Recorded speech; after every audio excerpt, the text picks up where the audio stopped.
शुरू। स्टूडेंट नमस्कार, हम ओंकार सिंह चितबहाल आदर्श बालिका विद्यालय गणित के शिक्षण के इस क्रम में आशा करते हैं आप लोग इस छुट्टियों के दिन में घर पर बैठे हुए अपने समय का भरपूर सदुपयोग करते होंगे और नित्य नवीन ऊर्जा का संचार आपके अंदर बना रहे, इसके लिए हम लोग सदैव आपसे जुड़ने के लिए प्रयासरत हैं। भले ही हमारा आपका जुड़ाव इस समय व्यक्तिगत न होकर ऑनलाइन सोशल मीडिया के माध्यम से हो रहा है और हम आपको ढेर सारे आशीर्वाद के साथ अब अपने क्रम में आते हैं। शिक्षण के इस क्रम में आज हमें गणित विषय में प्रश्नावली 2.2 को पढ़ेंगे। इस प्रश्नावली में जो हमारा टॉपिक है वो बहुपद के शून्यांक यानी बहुपद के शून्यांकों और उसके गुणांकों में संबंध के विषय में हम आज अध्ययन करेंगे। सबसे पहले जैसा कि बहुपद के संबंध में बताया गया है, हमारे पाठ्यक्रम में अधिकतम द्विघात त्रिपद बहुपद रखा गया है जिसका मानक रूप ax² plus bx plus c है, जहां a, b तथा c अचर हैं और a बराबर शून्य नहीं।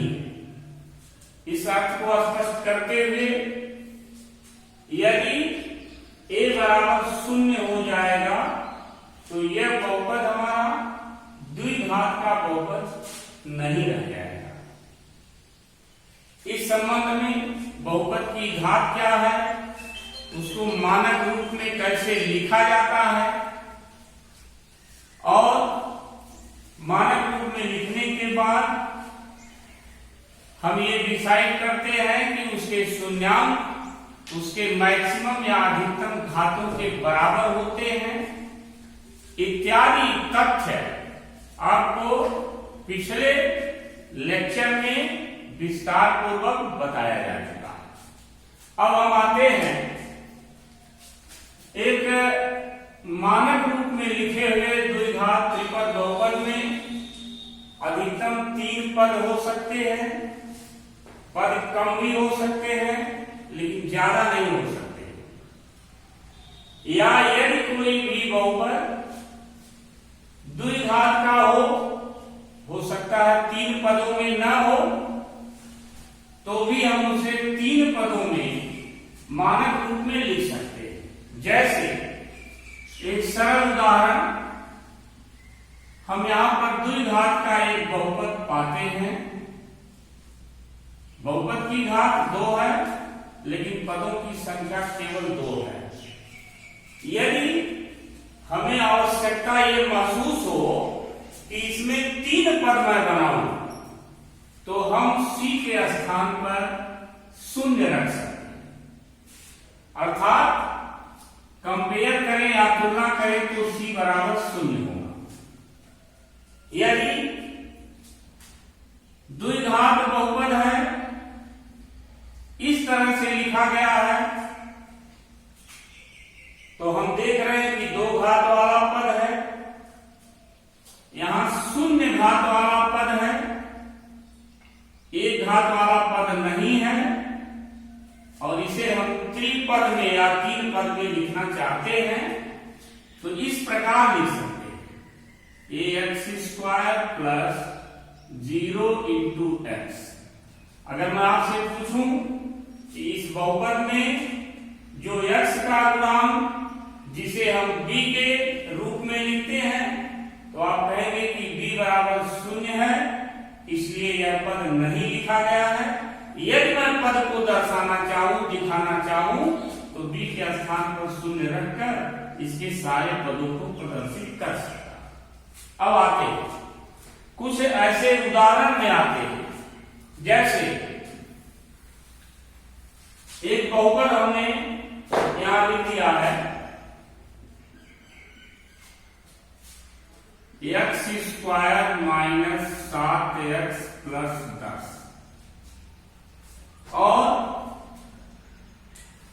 द्विघात त्रिपद बहुपद में अधिकतम पदों की संख्या 3 होती है, कम भी हो सकती है बट 3 से ज्यादा नहीं हो सकती, ये मैं पहले बताया।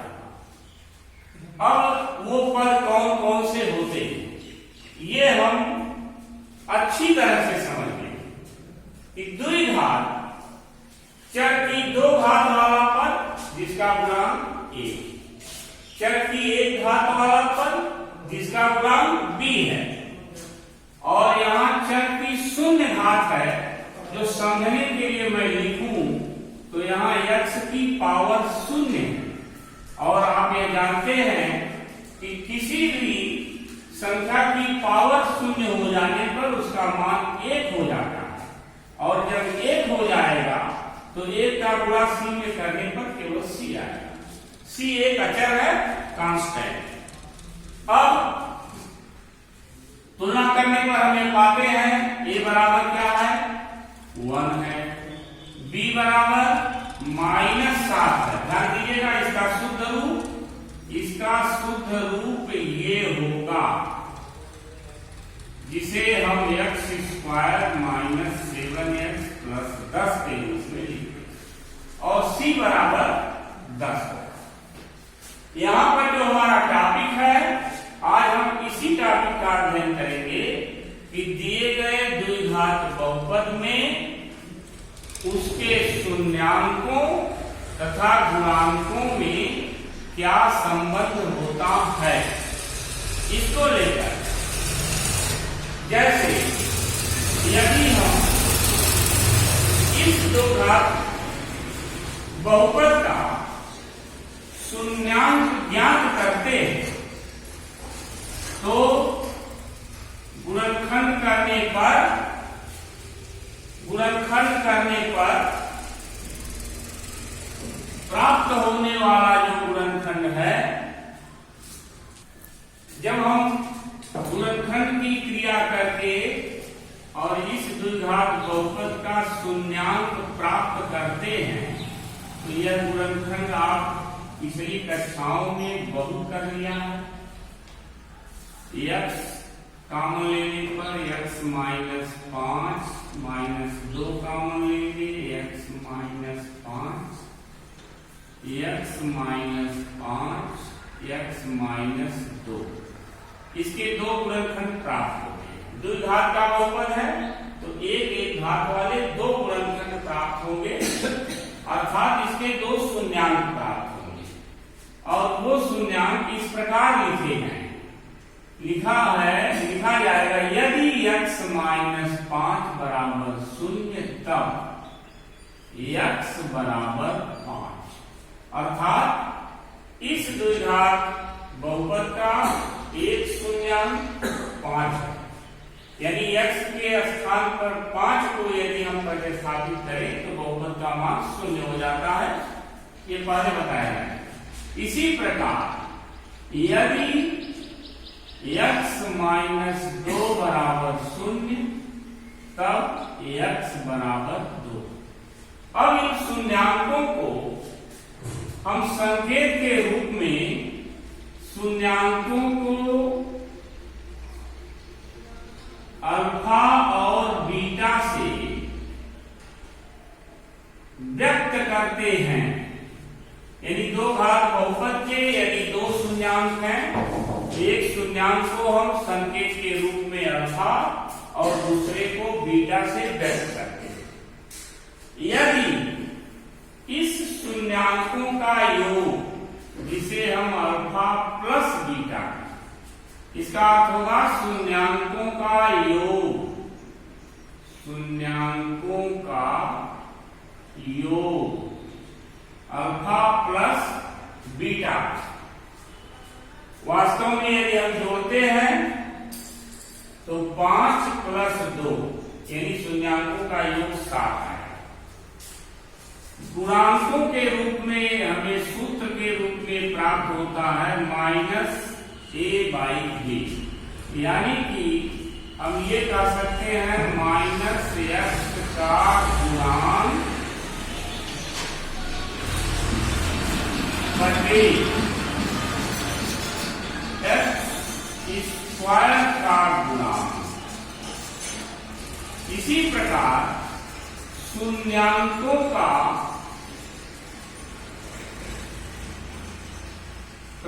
गुणनफल यानी अल्फा इंटू बीटा, तो हम पाएंगे c/a। c को हम कहते हैं अचर पद बटे x² का गुणांक।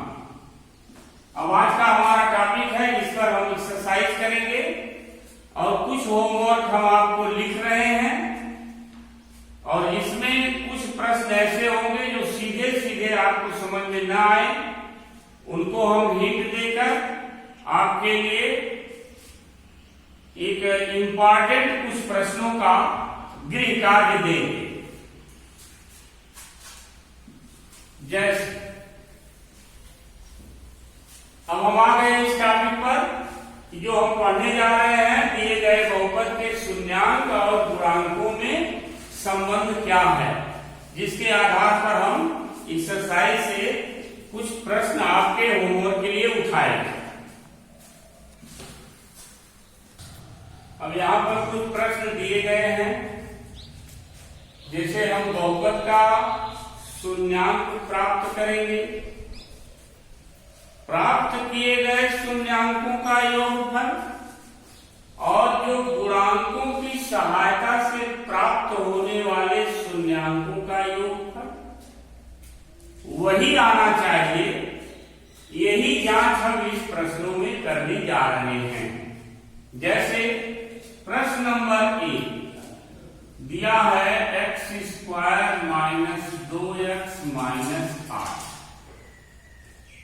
यदि आप इसका शून्यांक प्राप्त करते हैं तो गुणनखंड आप ऐसा करेंगे, ये -8 है, इसके दो ऐसे गुणनखंड जो घटाने पर 2 के बराबर हो। इस प्रकार -4x + 2x, ये मध्य पद की स्प्लिटिंग या इसे हम बोलते हैं मध्य पद को तोड़कर गुणनखंड करना, जो कि जूनियर की कक्षाओं में बहुत पर्याप्त मात्रा में इस तरह के प्रश्न थे और 9th में भी। जब हम गुणनखंड करते हैं तो प्राप्त होता है x - 4, x - 4, x + 2। शून्यांक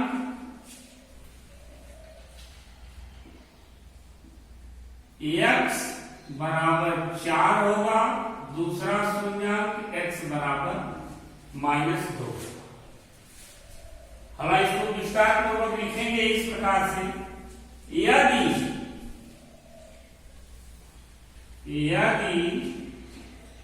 x -4 बराबर 0 तब x बराबर 4। पहला शून्यांक इसे हम अल्फा बराबर 4 करें। इसी प्रकार यदि x + 2 बराबर 0 तब x बराबर -2 हो जाएगा पक्षांतर। ये बीटा होता है -2।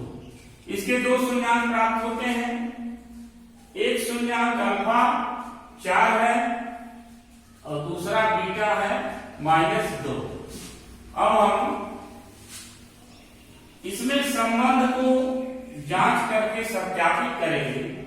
जैसे alpha plus beta, alpha plus beta वास्तव में शून्यांकों का योग है, जो कि 4 प्लस -2 प्राप्त होता है 2, और शून्यांकों का योग गुणांकों की सहायता से -b/a के रूप में रखने पर